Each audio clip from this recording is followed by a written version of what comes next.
This case takes place in the United States of America. On the 17th of September 2015, the police received a phone call from a fast food restaurant in Porter, Indiana. The workers at this establishment told the officers that a woman was with them who was in desperate need of medical attention and the police. They said that this woman was alive and conscious, but that a man had just set her on fire. Officers and paramedics were soon on the scene. Despite the woman's mouth being badly burned and charred, she was able to speak. She told them her name and the description of the man who was responsible. The woman's name was Diane Pranske. Diane was a 53-year-old woman at the time of the attack, and she lived in Lansing, Illinois. She had a boyfriend named John, and the two had been together for a couple of years. Diane worked behind the bar at a restaurant and was a very well-liked member of staff, known and loved by the locals who would regularly eat there. Although John and Diane were in a relationship together, they still lived separately at the time. At around 10:30 p.m. on the 17th of September 2015, Diane finished working a shift at the restaurant. She made her way to the store to get a couple of things before making her way home. She pulled up outside her home and walked inside. She placed her shopping on the countertop and turned to see a man standing in her home wielding a hammer. The man's name? Carlius Clay. Carlius had broken into Diane's home while she was away at work. He had stolen a number of items, but was not yet satisfied with what he had stolen. He returned later that night to take some more. Carlius lived very close to Diane, but the two had never actually met or spoken to each other before. While he was searching the house, Diane had come home. He threatened Diane, demanding money from her, gesturing with the hammer that if she refused, she would be seriously harmed. Carlius grabbed Diane and forced her into the trunk of her own car. He then drove her to two nearby banks across two state lines to withdraw all the money she had in her account, totaling to $140. After stealing the money from her account, Carlius drove back with Diane to her house. He demanded that she gather any hidden cash inside her home, but there was none. So, Carlius grabbed Diane again and forced her inside the boot of her car once more, and drove for 30 minutes to a vacant car park. He pulled up, grabbed Diane from the boot, and made her get into the back seat of the car, and he forced himself upon her. After he had done this despicable act, Carlius tried to force Diane back into the boot of the car again, but Diane resisted and tried to fight back. In response, Carlius wrapped his hands around Diane's neck and strangled her as hard as he could, causing her to lose consciousness and fall to the ground. Carlius knew full well that Diane was unconscious, but still very much alive. He grabbed some lighter fluid and doused Diane's body as she lay on the ground, and then set her alight. Carlius fled from the scene, leaving her to die in the most horrendous of ways. Feeling an intense burning sensation, Diane regained consciousness. She awoke and looked down at her legs to see them engulfed in flames.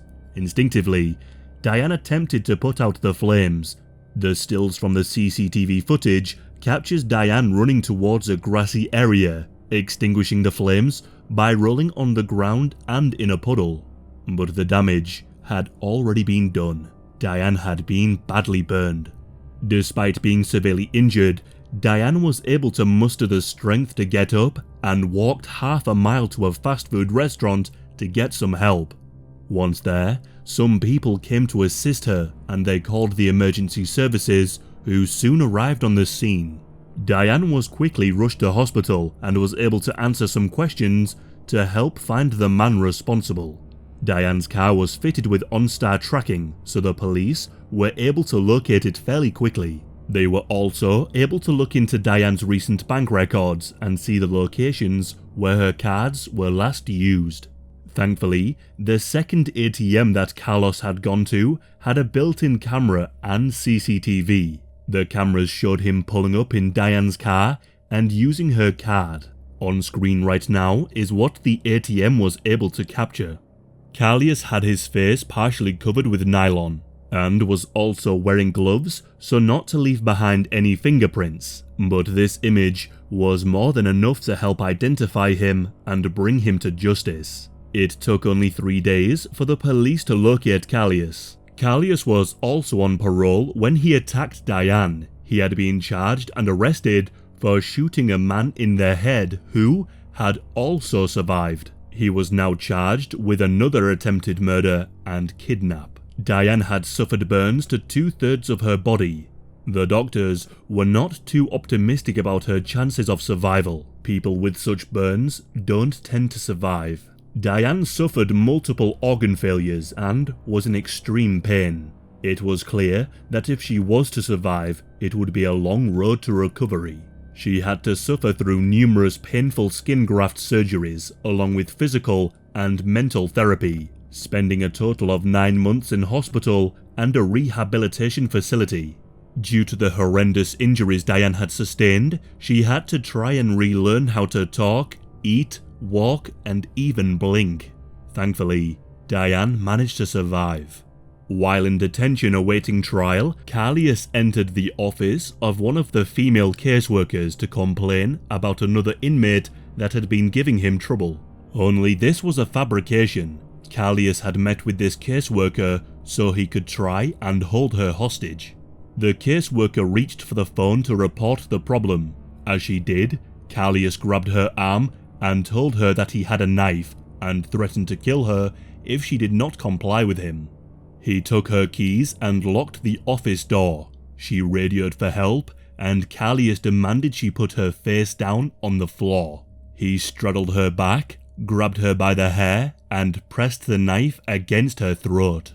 The jail staff were able to break in and pepper spray him. In his pocket was a note addressed to the woman by name, in which he had written, "I'm getting life in prison anyway, so I don't have anything to lose. Please don't try me. My intention is not to hurt you." In February of 2019, the trial began and Callius entered a guilty plea. He was sentenced to life in prison for the attempted murder of Diane and for holding the caseworker hostage. During the trial, he apologized to both women, an apology that I can imagine didn't mean too much. He also maintained his claim that he never intended to harm the caseworker, only that he wanted the armed guards to break in and shoot him. Diane was over the moon with her sentence. She was pleased that she could now put the anger and hatred that she felt for Callius behind her and move on with her life, knowing that he would no longer be able to harm anyone on the outside. Diane said, "I couldn't believe it. He hoped I could forgive him, but it didn't matter to me. I wanted justice and he got life. I didn't want him to die. Death would have been too good for him." She is also quoted as saying, "It makes me very happy to know that I had something to do with putting him away. I'm sorry that I had to pay the price, but oh well, that's just what had to happen." Tragically, Diane can still not walk and is in need of constant care. Her eyes were also greatly damaged by the fire, resulting in her being legally blind and in constant pain. Thankfully, Diane's boyfriend John has stuck by her through this incredibly traumatic time. Because of the level of care that was required for Diane, she was going to end up in a nursing home. This was something that Diane was very worried about. Her boyfriend John did not want to let this happen, and so he quit his job and became Diane's full-time carer, which is an incredibly heartwarming end to such an awful story. There is currently a GoFundMe for Diane and a link will be pinned in the comments and in the description. As stated in the GoFundMe, caring for Diane is an intense full-time job. Any donated funds go directly to helping her live the most comfortable life possible. Currently, Diane's daughter is raising money for her to get a new upgraded wheelchair, but there are many other things your generous donations cover, such as her necessary burn and skincare products. So, it would be amazing if the Disturbing community and this video was able to help Diane and her family get some extra money. Thank you.